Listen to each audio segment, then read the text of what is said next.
So my move has been great. I finally got the space for my trauma triggers that I needed to start owning myself and finally learn how to heal.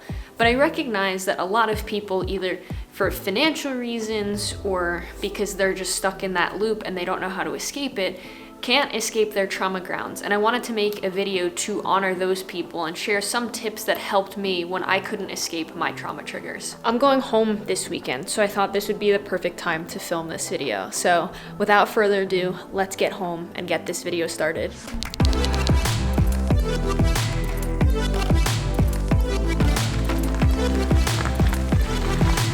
I picked the best day to decide to film a video where basically the entire film is gonna be outside because it is -5 degrees outside and I cannot feel my fingers.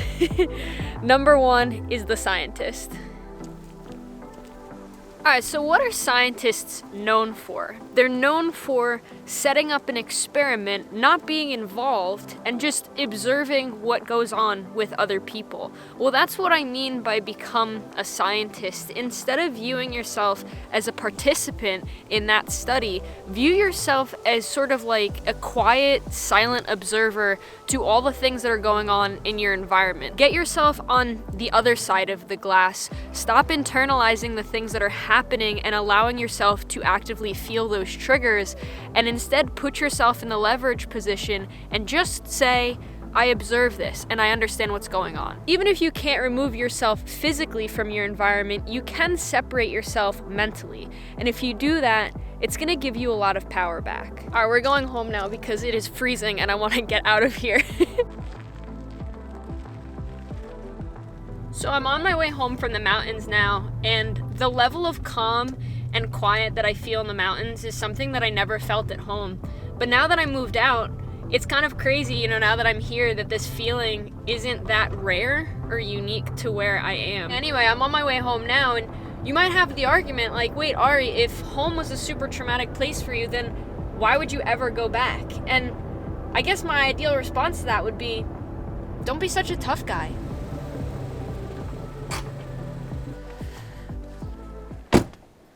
Let's talk about trees.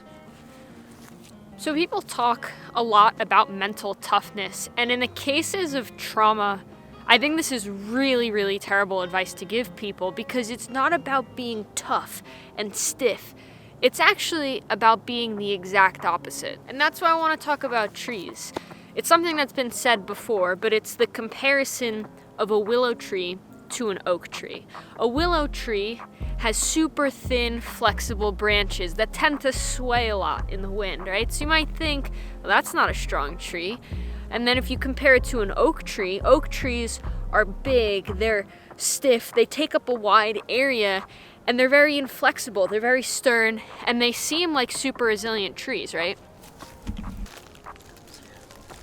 The thing about a willow tree is that when really strong gusts of wind come, this guy's gonna flex back and forth, whereas an oak tree is just gonna snap. The more intense of a storm you're weathering, the better it is to be flexible, to be nimble, to be able to bend and flow with things as they come. Not like those trees that just get super stiff and make creaking noises when it gets windy. Let things come and let them go. Let them pass right through you. Don't hold on to them. Don't think that you need to be mentally tough and resilient. Learn to let things go.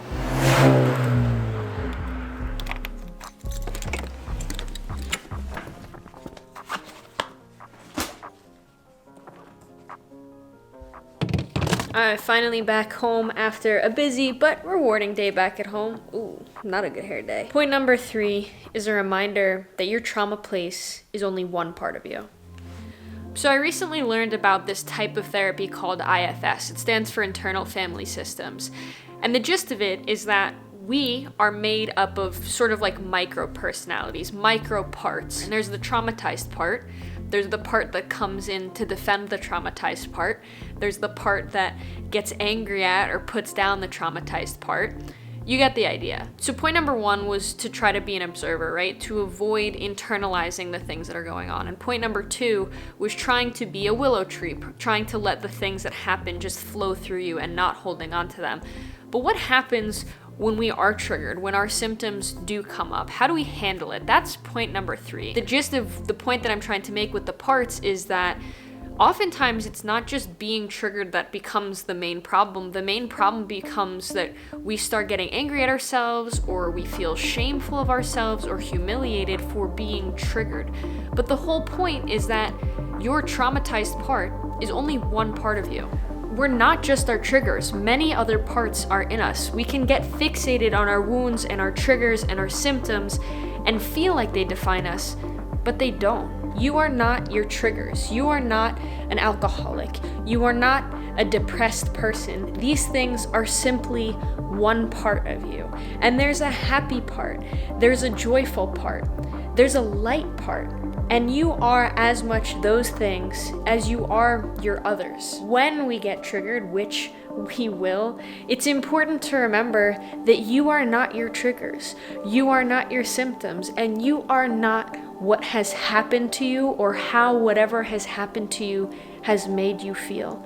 You are so much more than that, and most importantly, you are ultimately, in my opinion, what you decide to make of the things that have happened to you, the circumstances and the situations that life has put you in, and the meaning that you decide to apply to that is completely up to you. With that being said, guys, I hope you enjoyed the video. If you made it this far, please drop the video a like, subscribe to the channel if you are new.